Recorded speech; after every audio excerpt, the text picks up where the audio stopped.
নিখোঁজের একদিন পর আশুলিয়ার একটি পুকুরে মিলল দুই শিশুর মরদেহ। পুলিশ বলছে ময়নাতদন্ত প্রতিবেদনের পর জানা যাবে মৃত্যুর প্রকৃত কারণ। পরিবারের অভিযোগ পেলে আইনগত ব্যবস্থা নেওয়া হবে বলেও জানিয়েছে পুলিশ।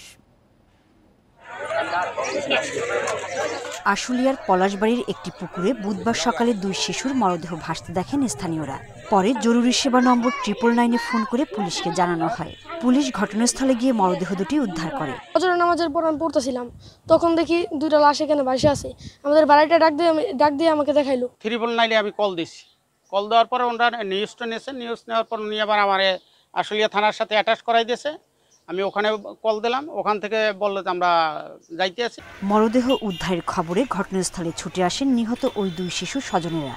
তাদের দাবি, মঙ্গলবার বিকেলে বাসা থেকে বের হওয়ার পর অনেক খোঁজাখুঁজির পরও পাওয়া যায়নি। একটা মহিলা আইলো, এসে বলতেছে কি কামাল গেটের ওখানে দুটো বাচ্চা পড়ে রয়েছে। পরে শুনে মনে করেন ওই দৌড় পাড়ে গেলাম।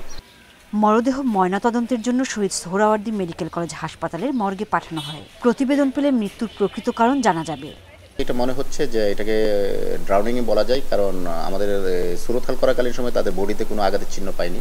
তারপরও এটার প্রকৃত ঘটনা জানার জন্য এবং সঠিক ইতিহাসটা জানার জন্য আমাদের পোস্টমর্টম পর্যন্ত অপেক্ষা করতে হবে।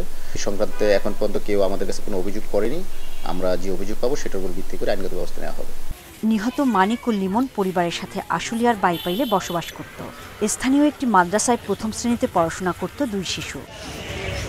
Independent news.